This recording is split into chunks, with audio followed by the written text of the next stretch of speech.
Hello everyone, my name is Trinity Wright. I'm your host and welcome back to Campus Confessions, the podcast where we talk honestly about the things that happen in our speech class, the good, the chaotic, and everything in between. I'm here with my co-hosts, Marilyn Munoz, and Adams, as well as our special guest once again. At this point, make me a permanent host, Khalif Muhammad. Hi. It's not gonna happen. Oh, well. Yeah, okay, so last time we wrapped up the aftermath of our informative speeches and how that went. And we also introduced some major strategic strategies for preparing our persuasive speeches, including credibility, appealing to emotion, logic, and even organizational patterns. So now we want to see kind of how that played out now that we've all completed our persuasive speeches and kind of take away what we learned from that experience now that it's officially behind us. So before diving into breaking down our speeches, let's kind of talk about the inspiration or motivation for the topics that we chose. Well, me personally, I chose my topic because I'm a criminology major, and so it only seemed fitting to talk about something around like criminals.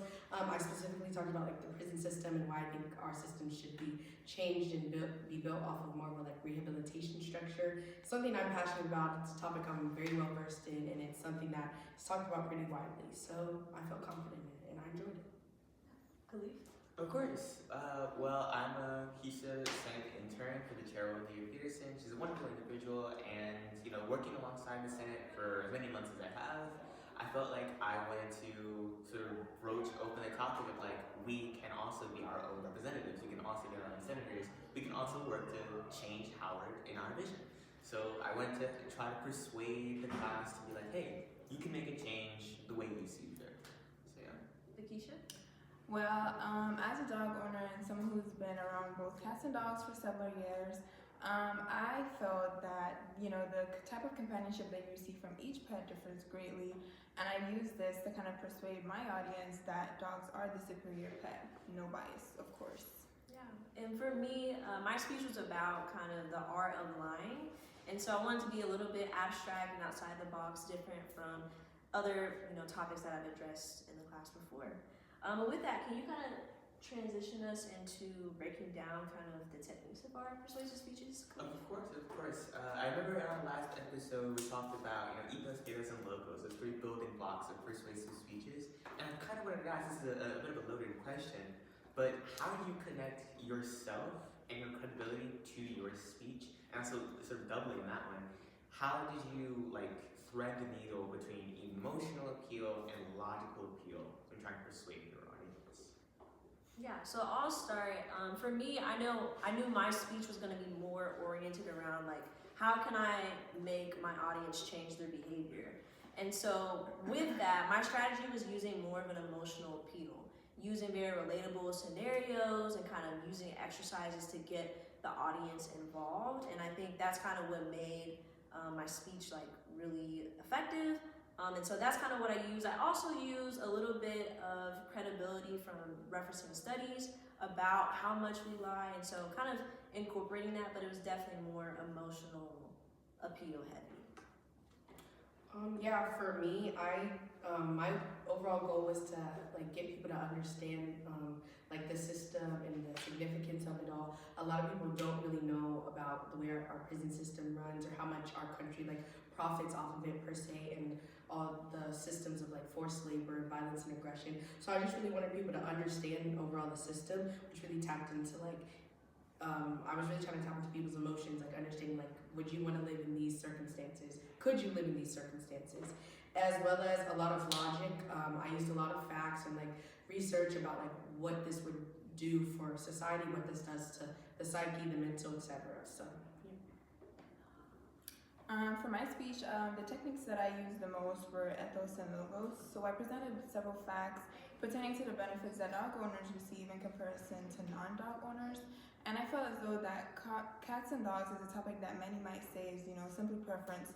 So I made sure that my presentation was fact heavy. I gave a lot of statistics, and with my sources, I helped to, shift my viewers' opinions, hopefully. So piggybacking off of that, how did you guys sort of organize your speech? Did you use the problems solution model, cause and effects, one of those structures? Of course, it first. I started with a blending of them all. So what I saw was like I saw an opportunity to persuade my audience to do something. So it was sort of like a call to action of like, hey, I know this thing. Maybe you guys might do this thing. Let me break down why I think you should. So I tried to appeal to like, if you want to change, here's how you can change and in what ways. That's sort of how I structured my speech. Yeah, very similarly, I kind of use the Monroe method in which I'm having a call to action. I'm hoping that students can change their perspective on lying and how to approach it, and how to use it in their daily lives in a way that's still ethical. And so that was kind of my main approach to that. Yeah. I separated my information using the 3-point structure. So I had a thesis and I divided my information into 3 points, keeping it organized and clean so that my audience could follow my points and, follow my train of thought. I guess I'll go. I definitely use more of the problem solution and cause and effect type models. I really blended both of them. I really talked about like cause, why, and then like effect, like what happens to these people, and then from that it was like the problem and mild solution to like fixing the structure of our prison system. So. Okay, so with this, what did we learn from our persuasive speeches? What were our strengths and what were some weaknesses as well? I would definitely say being interactive with the audience definitely, I think, made my speech really effective, like I touched on earlier. That was kind of my goal to, get some laughs, but also be serious and relate everything back to kind of my call to action. So I think that was definitely one of the strengths of mine. I would say, I mean, maybe a little egotistical here, but I feel like I did relatively fine on my speech. The issue was my timeliness. I waited way too long to do my speech, and I could have prepared a bit more. But I like my speech, but again, that sense of like keeping track of my time and how much time I don't really have is an issue that I have, but of course, I'm gonna work on it as we go forward. So for our last question, I just want to ask everyone what their overall takeaway was from the class, and also what do you think you learned about yourself, like through this class, through this environment, and like stepping outside of your comfort zone. Overall, I'd say that this was a very good class. One thing that I did learn was that it's very important to be prepared. If you're not prepared, then you're not going anywhere. And that's something I feel like this class has really taught me or emphasized, and I feel like that's something I'll carry not only in other classes, but in life as well. It's very important to be prepared. Yeah, and I would say for me, like I came into the class being relatively very comfortable with public speaking, so that wasn't necessarily a hump that I had to get over, but it was more, I think for me, I took away like learning new techniques and the different speeches that we do, and so I thought that was really helpful for me. Yeah, like I said, Trinity, I've definitely done a lot of public speaking, but the public speaking I did was very informal, no script. I was really relating to the crowd, based a lot of the speech off humor. And so being able to learn how to, formally make a speech, set it up, take the time, practice, do research and have like that structure was definitely different for me, but I feel like it's a good life skill and like thing to know how to do, and I can apply it to other classes, daily life, etc. Ditto to most of what everyone said. That thing of like the timeless, preparedness, of making sure that you know your material and that you're like, if you know it, there's no reason to stress because you already got it.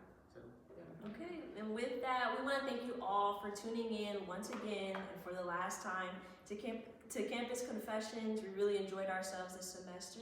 So yeah, with that, bye.